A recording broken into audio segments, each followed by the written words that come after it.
Thank you. Thanks, Daniel and Elise. Lovely to see everyone online. I think we've got around 90 or so people on already, which is fantastic. I'm just checking that everyone can see the presentation because I'm not so great with Teams, but if they're not sunny Brisbane, if someone can't, I'm sure Daniel will tell me, or you can tell Daniel in the chat box if you can't. On the screen there is the QR code to download the Living Healthy Report, which I'll be talking about today, but I will also show it later on as well. Before we start, though, I would like to acknowledge the traditional custodians of the land on which we meet today and to pay my respects to their elders past and present. And I'm on Wurundjeri land. I think some of you I can see are on Gadigal land in parts of Sydney. Feel free to put in also, you've put in your cities, but feel free in the chat box if you wish to put in what other traditional land you're on. And also it is NAIDOC week next week as well, in case people are looking to celebrate at their workplaces or anything else you might be doing.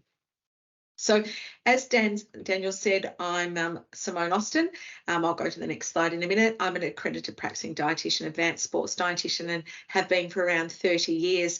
I won't go too much into my background. If you do want to have a look more, you can check out my website, which is simoneaustin.com.au. I have a book called Eat Like an Athlete, and I've spent around 25 years working in elite sport, from 12 years at Hawthorn Football Club, did quite a few years at Melbourne Storm during that time, had 7 years at the Australian cricket team around that sort of late 90s to early 2000s.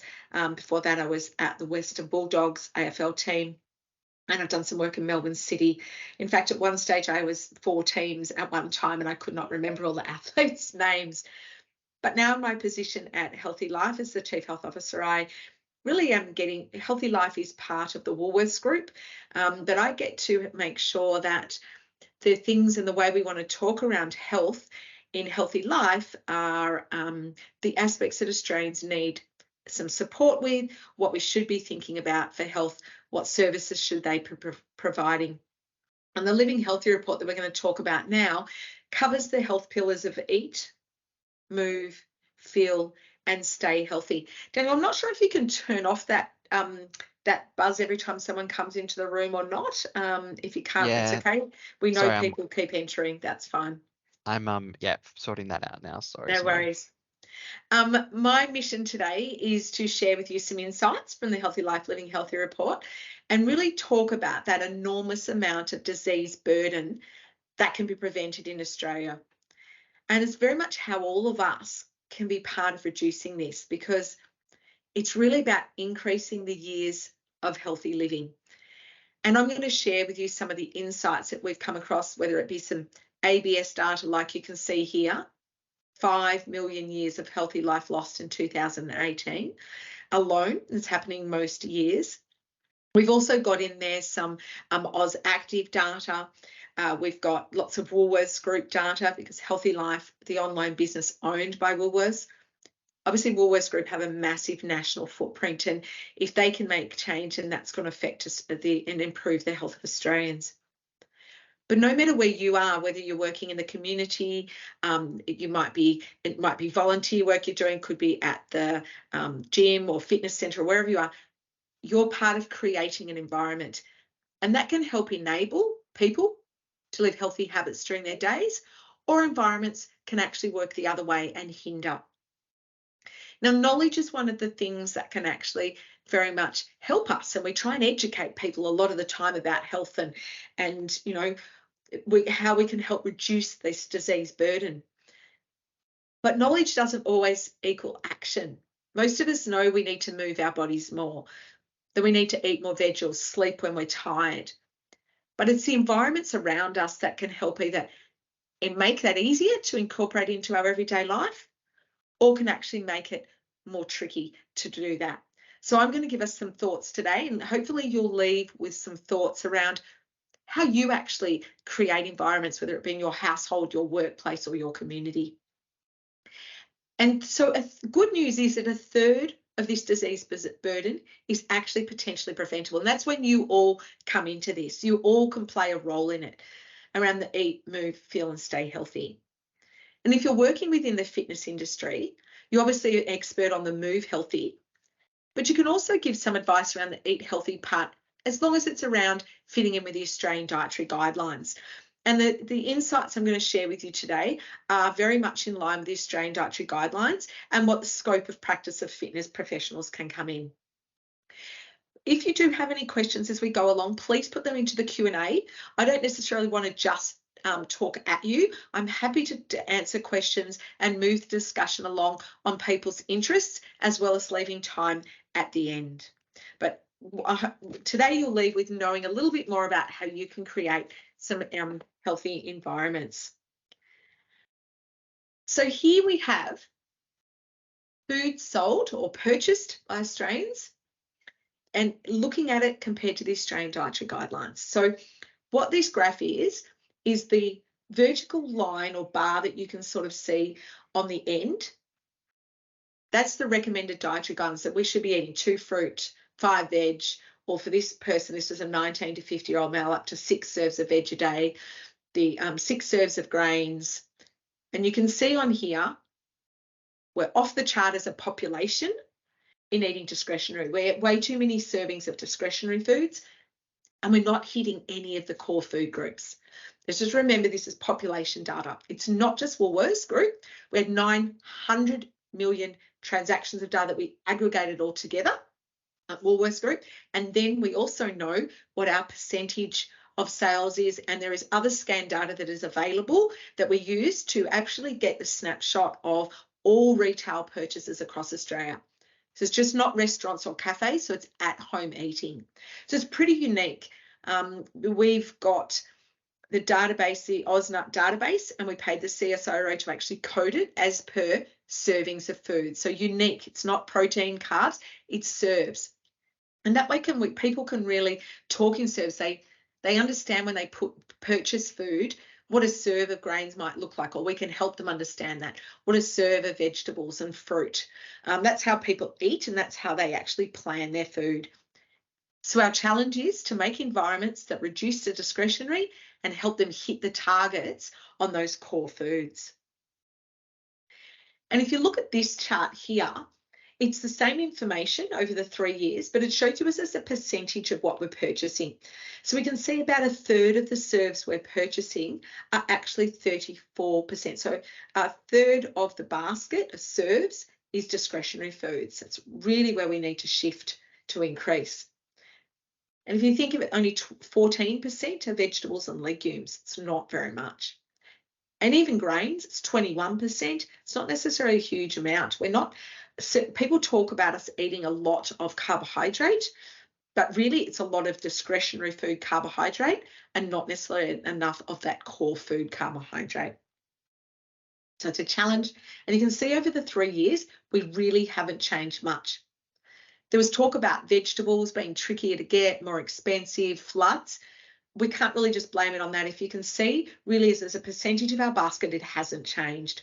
We're only purchasing about half the serves are recommended.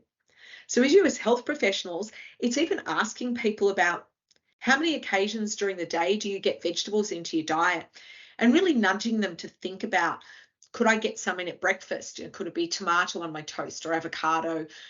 When I'm frying my egg, could it be mushrooms or spinach or baked beans that are thrown in there?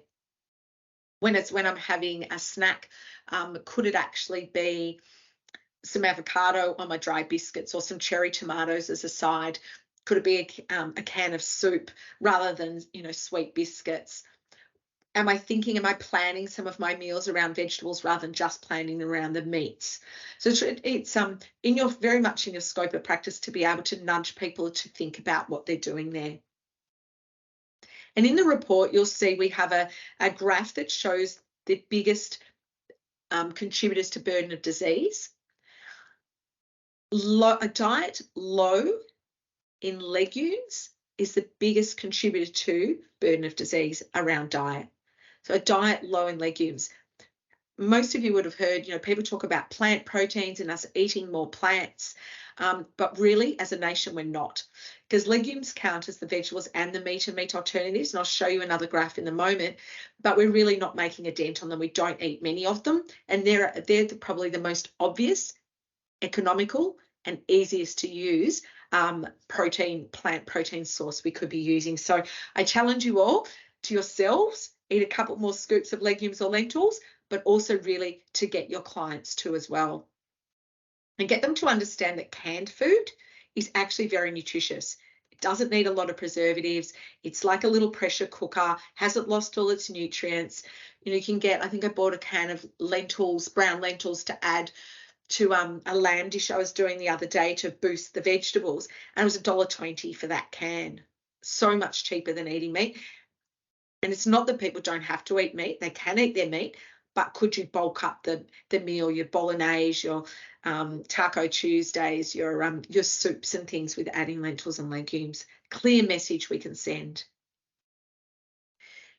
Now, this one here is Woolworths supermarket specific data. I'm just going to pull out a few things for you to look at.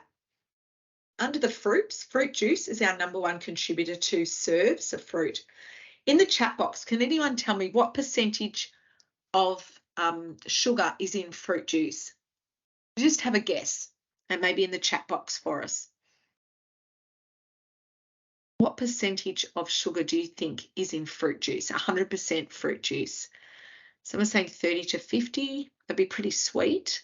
60. So when you think of that fruit juice and you're drinking it, how much sugar do you think would be in that glass? Someone's at 30. And now, before I give you the answer, I'm going to ask you, how much sugar do you think is in soft drink? What percentage? Someone says I have no sound. I'm not sure why they don't have sound. Everyone can hear me, I think. It's too much. Someone's got Colin, yeah, too much. Someone's saying 30%, 40%. So what, fruit juice and soft drink are about the same. So I'll give you that. And they're about 10% sugar, which is a fair bit. So if you were thinking about if it was 50%, it'd probably be solid. It'd be pretty hard to have that much sugar in there, but they're the same. So fruit juice has about the same sugar as soft drink at around 10%. So it's quite a lot. So we really want to encourage people to be getting their fruit serves from whole fruit, not juice. The other part is that fruit juice serve is considered to be 125 mils. That's only half a glass. Most people would be pouring 250 mils or more, or where they're at the supermarket and they're purchasing it, they're probably purchasing one anywhere between 350 mils to 500, and that's too much to be drinking in one time. That's probably 3 or 4 serves of fruit in one time, and it's a lot of sugar that is just going into their system quickly. So our challenge there is to be getting fruit juice down and whole fruit up on that list. Another one here, vegetables. Great to see canned and frozen veggies are getting up on the list, because in these economically challenging times, they're a really good alternative. Also between seasons, no need to pay $5, $6 for a punnet of blueberries if you love them. You can be buying them frozen, and people understanding they're just as nutritious because they're snap frozen, so they're not deteriorating. Obviously, fresh is beautiful in the taste and encourages people to eat more, but it's really good for people to see that people are buying more of them. And that's where our lentils and legumes come into under the canned. So you can see avocados made it to the top. If you look at our 2022 report, avocados were way down. So it really shows availability, and pricing is important for what people purchase as well. And avocados were the only vegetable to actually increase in quantity eaten last year from the supermarket. And that was because they were cheap. We weren't exporting as many of them, so they were really available. Surprised to see lettuces up there because they had that blip where they were very expensive, if you can remember, but they're still very much a staple in people's diet. And if we look at dairy, milk is by far, cow's milk is still by far the biggest. Plant-based milks are increasing, but soy stayed about the same. Oat milk increased, almond milk decreased. As a dietitian, though, the biggest thing to point out there is that people don't have to be religious to one. They can be having cow's milk for some, which gives them good protein and good calcium, but they might be enjoying some plant-based milks at other times of the day. But I think it's really important, if you're talking to clients, that it's not a matter of having to choose one or the other, and they're not interchangeably nutritionally. So cow's milk is high in protein. Soy milk is getting closer, but your other ones like your oat and your almond and rice milk are very low in protein. So if people are thinking of recovery, cow's milk is by far the best. Then it becomes soy. And if they're having a plant-based milk, just thinking, well, it's going to be probably be providing me some carbohydrate, particularly oat milk. It's quite high in sugars and carbs, is that they will be needing to look somewhere else to get their protein. So there's nothing wrong with plant-based, just people need to understand they're not nutritionally the same. And cow's milk is still by far, it's going down, but it is still by far the biggest contributor to our dairy. In the meat, chicken, but again, by far the biggest contributor, and it's increasing. People are buying more of it, and beef is second, but it's going down. Good to see eggs. Eggs are very economical. They're a great source of nutrients, so good to see that they're up there. Nuts have come up, but you can see that legumes or lentils don't come in our top 6 contributors by serve. So this is by serve. So you don't necessarily need to eat a lot of legumes or lentils for it to be on there. It's about half a cup. I think that's a challenge for us to get people to eat more of those. And then in the bread category, by far, sliced bread is twice as much contributed than breakfast cereals coming next. White bread, we really need is about 33%, and the report gives you some more data on this. You can have a look. Our challenge is to get people to swap some of their bread for more wholemeal and more grain because they're quite low and they haven't really increased over the years. People aren't yet getting that message. Discretionary foods is probably getting people to understand that things like butter and margarine contribute, things like mayonnaise, obviously soft drinks, biscuits, all those sorts of things, but how easily they can add up. Here, eating healthy, we did some consumer insights to show, well, why do people eat healthy and maybe why don't? What enables them? So we were quite split on this. We had about half the people saying the top reason for eating healthy because it was cheaper to eat at home. But then we actually had the other half saying, no, it's too expensive to eat healthy, so I don't eat healthy.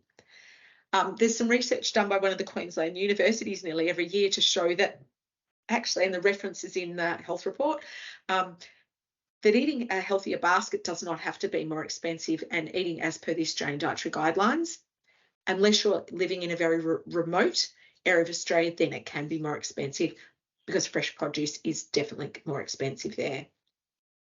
So I think that's really, we need to get people to understand it doesn't have to be more expensive. You need to eat in season, use some of the things like the canned lentils and legumes, using grainy breads, but it doesn't necessarily have to be a brand one. A bit less on the discretionary will help your basket go further. Yes, so much more expensive in regional areas. It is. And that's where we need to get people to understand the canned and the use of the frozen, very much eating in the season, and really helping extend those meals where we can. But discretionary food can also be expensive in those regional and remote areas as well. So getting them to really swap out some of those foods. Before I move on to the Move Healthy, are there any questions on that bit there?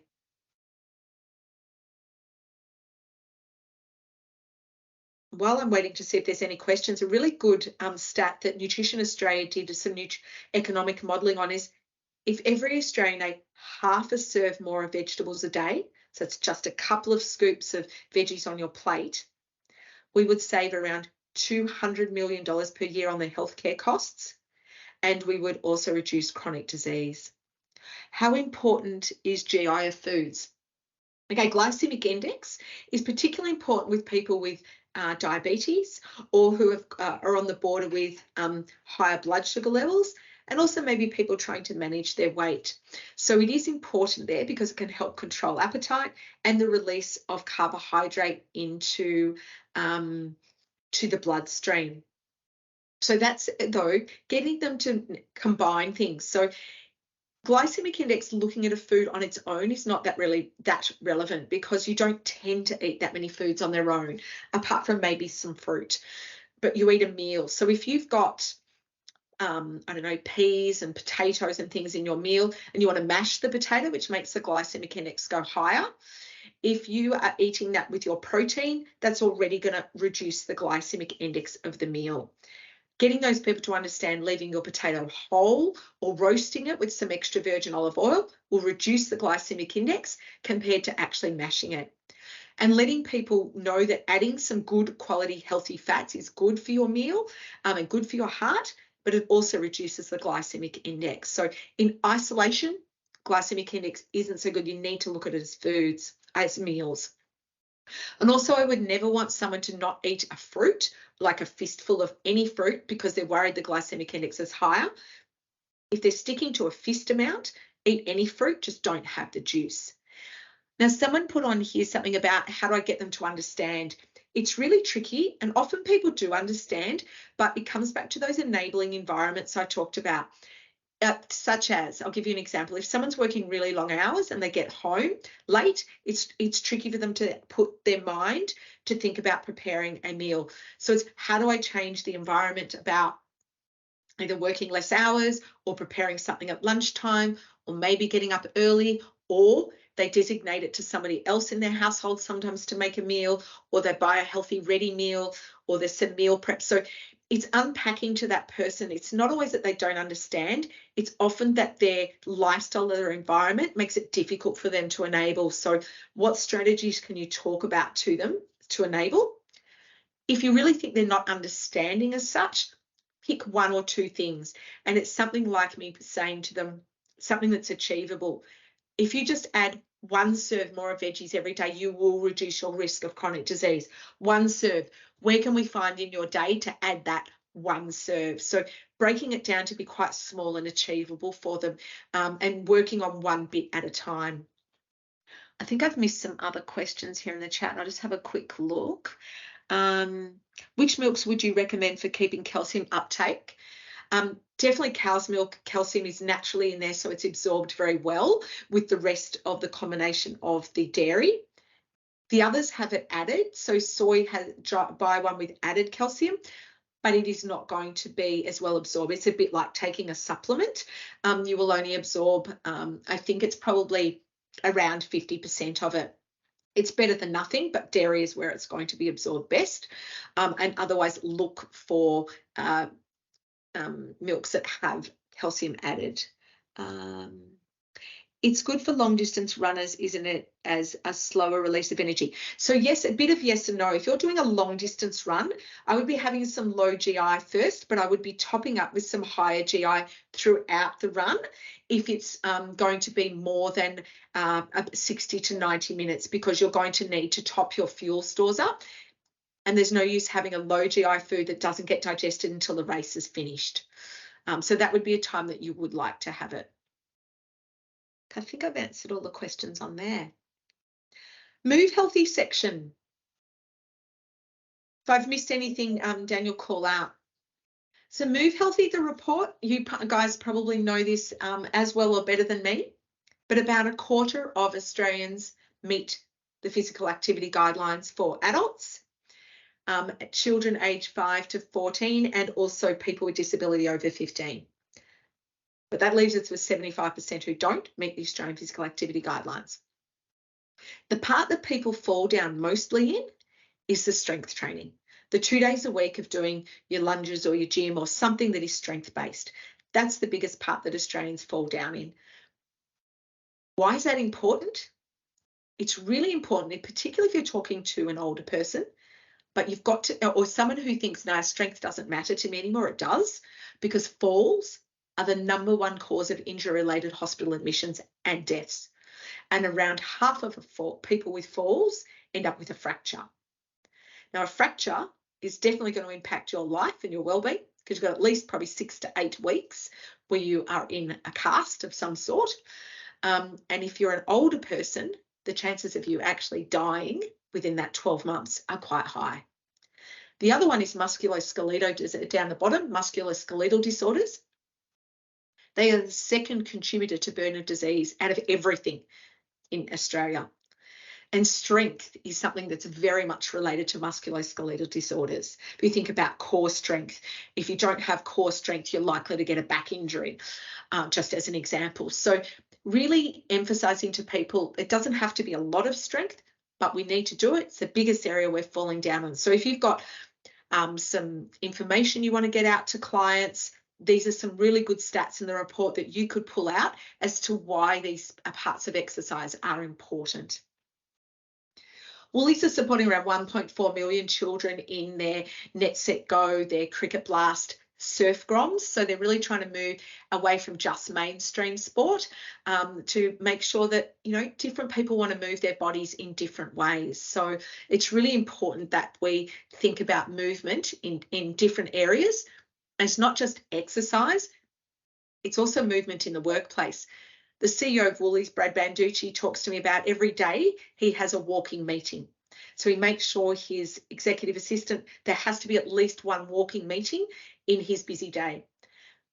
Now, I said to him, Brad, that's great, but you need to enable the other person having that meeting with you that it's okay for them to walk as well. So that's an example of an enabling environment, because most people, unless the CEO gives them permission, is not going to be walking while he's talking to the CEO unless they know them pretty well.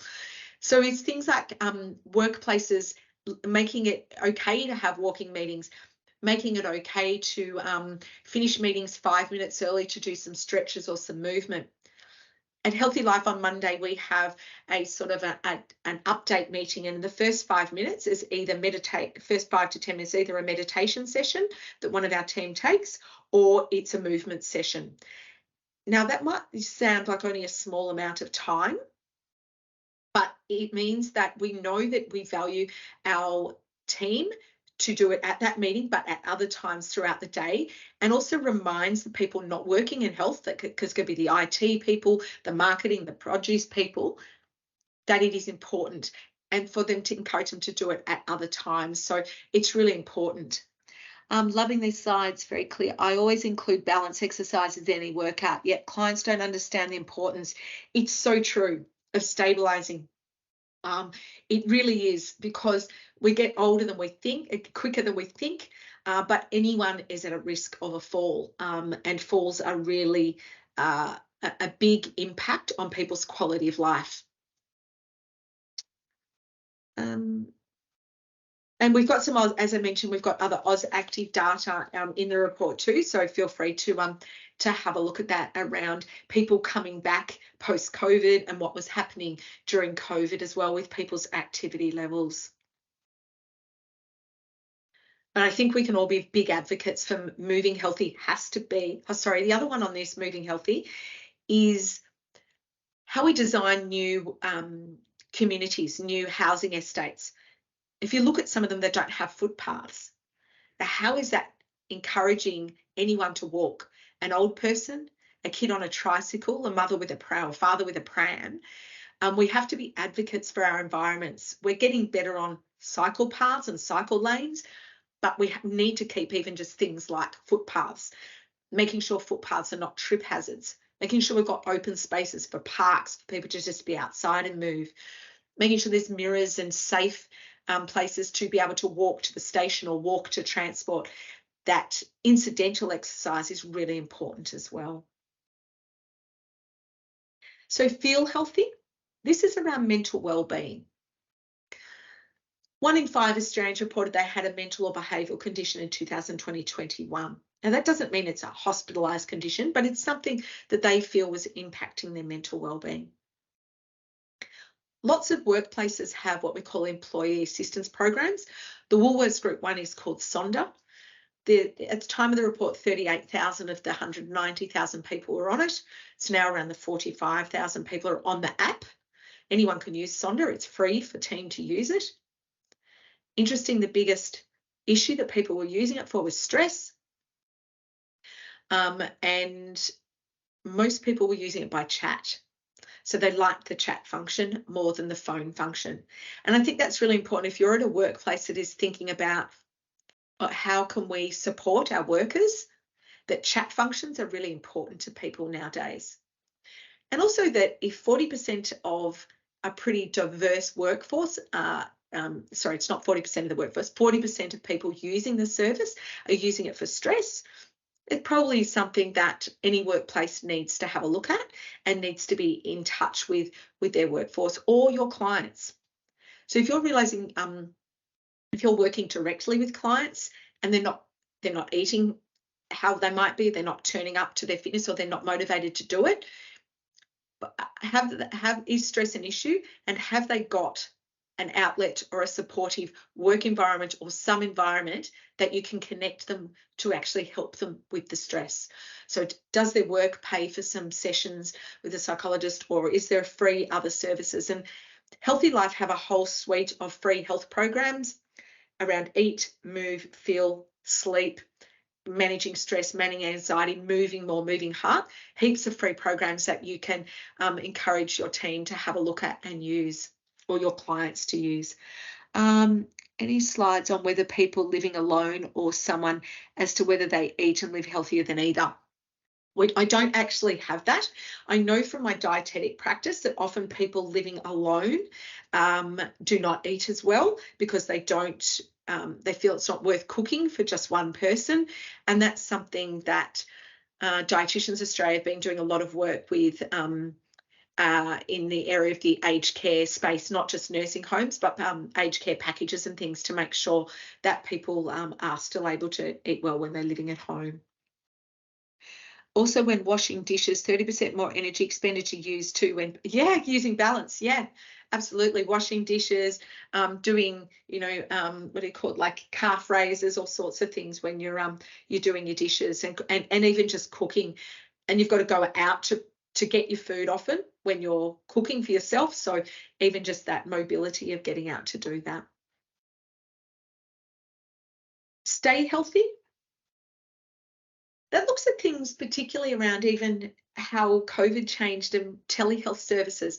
Healthy Life have moved into starting some telehealth services, not to replace your GP, more acute care. But if we think of rural and remote services, being able to see specialists, having greater choice.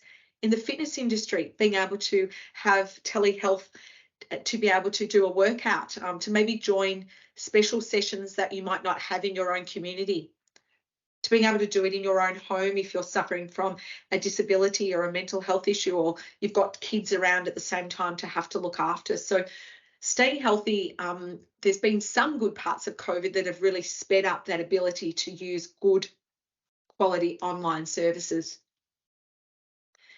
75% of Australians use a complementary medicine now. My challenge to that is, though, do they need it, and do they have good advice around it? And is it complementary to their other services, or are they taking it as an insurance policy? And that's something to have a discussion with clients, to make sure that they're using things that they need and that have actually evidence behind them. So using trusted health experts, not your latest TikTok, to find out whether a product is useful. And knowing that a health professional that's ARPA registered cannot actually be promoting a TGA listed product, so a listed product, or a registered product, or a listed product. A dietitian, I couldn't be out there advertising, say, a calcium supplement. That's against the regulations. So the information they're getting from advertising is often not health professional related. So we need to really make sure that articles and information they're getting is from a health professional. Great to see cigarette sales are going down, 37% decrease in sales from Woolworths. Obviously a big seller of tobacco. They do it in the most responsible way they can, but it's still there. They don't sell vaping products. They've made a decision not to do that. But a third of children 14 to 17 have used vaping. The biggest issue with that is there are probably people that would have never started smoking, because tobacco use has absolutely dropped majorly. So we did a great job in that, but now we've got to combat this. I went out to a school to do a talk. It was a Friday afternoon, and I said to the teacher, have you finished for the day? And he said, no, I've got to now go and spend an hour or so looking at footage outside the toilets to try, because our vaping sensors go off, to try and see who's vaping. So it's a teacher who should be spending time on teaching and preparing teaching is having to watch footage on vaping. It's a really big health issue. Glad to see that the government have now put some resources towards it. The Public Health Association of Australia and other Vic Health and other bodies have been fighting very hard to get that, but it needs to be really fast because once, as you know, once you're addicted, it's very hard to get off. The other part we need to look at is we're getting an aging population. If you're working with people and we want to keep them active and your clients, they're going to be aging over time. Dementia, how do you keep them active when they've got dementia or some sort of cognitive decline? Because there's going to be nearly 1 million diagnosed people with dementia in the next 35 years, let alone people who have some cognitive decline or people who aren't actually diagnosed. And a good example in the retail space and if you actually have physical environments that your clients come into, is how do we cater for people thinking, I was talking to the supermarket team, a slow lane for payments, a lane where they don't feel like they have to rush, a lane where people help them use their cards, remember what their PIN number is or their card, remember to take all their shopping. My dad's been diagnosed with dementia and he lost his credit card, replied, got another one. Mum asked him to get some stuff from the supermarket, came home without the new credit card, went back, thank heavens they'd kept it. But what happens is their confidence goes down. When confidence goes down, it means they're not as active in their community. So they won't go and do the shopping because they're scared they'll forget the credit card, or they won't get the right shopping, or they feel anxious, they can't find it. And if they're not going out, they're not moving, so they're not keeping up their strength. They're not going out to buy their medications and their nutritious foods. They're not getting the social contact, so that spirals down. So whatever you can do if you're working with people with older is we've got to keep their confidence up to continue these activities that they're doing and to be out there in the community. And that's all about making enabling environments so they can feel supported in their community. I've just seen here, one of the struggles that I see with some of my clients, they're very stressed at work, which keeps them up at night, definitely, and impacts their sleep. That's really good. We've got the CEO of the Sleep Health Foundation on our advisory board at Healthy Life. So Sleep Health Foundation have some great free resources. Healthy Life also have a whole lot of articles that she's written. The biggest thing I know Moira Junger tells me is people get over anxious about not sleeping, and then that makes them more anxious. So to remind people that if they're not sleeping well is to just relax and not get anxious about not sleeping. They're then more likely to fall asleep, but they're also resting. Things like trying some meditations, very short ones, or box breathing, if you haven't heard of that.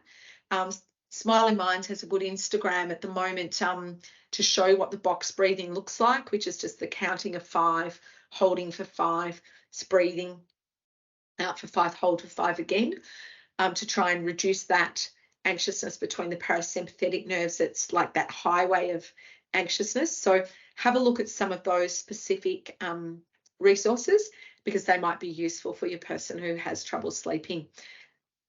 Economically challenging times are also causing sleep issues with people at the moment. There was something about the carnivorous. I might need to come back to that because that's scrolled down for me. Regarding sleep research, healthy sleep habits and progressive muscle relaxation. There's some really good stuff. I'm really glad to see that sleep's coming up because sleep is, you can't eat well, exercise, perform well at work or do anything if you're tired. So sleep is just so important. But I know that Maria was saying the other day at the Workplace Wellness Forum, festival, whatever it was called, and she said people don't need checklists and rigid checklists because that makes you become more anxious. It is what works for them. There are some general guidelines around helping you sleep, but the more anxious you get about it and the more you think, I have to have this rigid routine, and if that rigid routine doesn't work, then I'm not going to sleep well, is not really good. So as much as it says develop sleep rituals, she was actually being very cautious about these sleep rituals being too rigid and too specific. So have a look at some of the Sleep Health Foundations and Healthy Life's sleep articles, because I used to think I would recommend get your ritual right, but she was actually moving away from that to not be too rigid on it and have a few different tools sort of in your box that you could use around sleeping. So it is very much about more years of healthy living, and there isn't any time to waste. We really are all in this together. We actually have the privilege to create environments. So I think it's very much up to us to ensure that there's supportive ones. Are there any questions at all? Hi, Simone. Sorry, I was just going to pop in. There was one of the ones that got pushed away in the chat was from Andrew, and it was, how do you best help people who are proponents of the carnivore diet to understand the research on dietary food groups? It seems to be very popular nowadays due to social media. It is, and protein and meat is really important, but there's such a body of evidence for patterns of eating, such as the Mediterranean style of eating, even Japanese, where they have very small amounts of meat and large amounts of vegetables, and think of edamame beans and your eggplants and things that they eat. So I think talking about patterns of eating and the research around those, it's hard for people to dismiss that. So I think that's a really good one to talk about. Also, just not dismissing that they want to have their meat, that's okay, but the balance of how can they maybe just get in some of those other things along with their meats. Also, that I've seen people who have upped their meats and down their vegetables and cholesterol levels going high. So maybe suggesting that they have some health markers such as blood pressure, cholesterol, maybe blood sugar levels, bowel habits. Bowel disease and bowel cancer is a huge issue in Australia, and carnivore diets are certainly not going to help with reducing that. So and gut health, we really need those fibers, and they've got a couple of kilos, sort of 750 grams to a kilo of gut bacteria there. They don't eat meat, or it's not their preferred. They really need to eat the prebiotic fibers. So maybe talking to them about those sorts of things. I think we've got a lot of good evidence around gut health, feeding your gut bacteria, the influence those short chain fatty acids have on protecting our bowel, affecting our mood, affecting our sleep. So maybe it's picking some of those aspects and not poo-hooing what they've got, but really showing the gut health and the patterns of eating. I don't think I've missed any other questions there. I'd love for anyone to even share in the chat if they've got any tips that they use, resources that they find useful.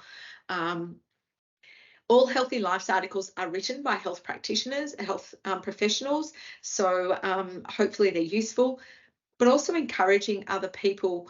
We've got an article which helps people find the information they're reading, a bit of a checklist about how you're going to know if that's good information, what credible sources it come from. So that's quite a good article to share with people so that they can then maybe themselves make a decision about whether the information they're reading is credible, because people don't really like to be told. So sometimes just nudging them, okay, well, you've read that. Does it fit some of these criteria, what you've been reading or looking at? One of the struggles I see is my clients, oh, no, I've got that. I've done that. I think I've done them all. Definitely importance of confidence. Yeah. Well, thank you everyone for joining. I do Instagram, so Simone_Austin on my Instagram if you want to follow for tips or if you want to ask me questions. Download the Living Healthy report there, share it far and wide. If you've got ideas for other things you would like to hear about in our next year's report, happy to hear about that as well. My website and my book, Eat Like an Athlete, and Healthy Life. Oh, food tracker. That's the last thing I didn't share. I'm not sure. I don't think that video won't play. Food tracker is a tool, free tool, that you might find really useful for your clients. They do need to have an everyday rewards card though, but you don't have to enter any of your food. So you shop, you scan your everyday rewards card, and it magically gets your shopping basket and translates it for you into the servings as per the Australian Dietary Guidelines. And they can see a graph then, a bar graph of their core food purchases compared to the discretionary. It tells you what those foods are, because lots of people don't even know what a discretionary or a core food is. It gives you a pie chart to show you each of the 5 core food groups, how much you've purchased, if you've purchased enough for the week, whether you've purchased too many of one core food group. And it's just about to start with new recipes in there. And also just this week, they're going to release a nutrient tracker for those who want to track nutrients. I love the fact you don't have to enter any data and that it's about serves of food in particular. So those people who aren't really interested can easily just get a little bit of information. Some people use it gamification. They just want to improve. You can look from week to a month and they want to increase their percentage of core foods in their basket. Fantastic. If you don't buy all your food at Woolies, you can actually put, I only buy 50% of my fruit or vegetables at Woolies, or you can actually enter that. You can personalize it for your family as well. So that's a really good free tool. Thank you very much, everyone, for your time. I really hope that it's been useful for you. Thanks so much, Simone. Thanks for joining today. I think yeah, a lot of amazing takeaways. I've just popped a link to your Instagram and also to the food tracker as well in the chat. So thanks everyone for joining. Thanks Simone for joining us. And I guess a last little plug for us is that we have events coming up in July. Make sure you come along to Perth, Brisbane, Sydney or Melbourne as well. It'd be great to see our members at our Active Health Summits. Absolutely. I think I'll be in the Sydney one. I think I'm coming up for the Sydney one. Yeah. Amazing. Awesome. Thanks, Simone. Thanks everyone Thanks, for coming. Everyone.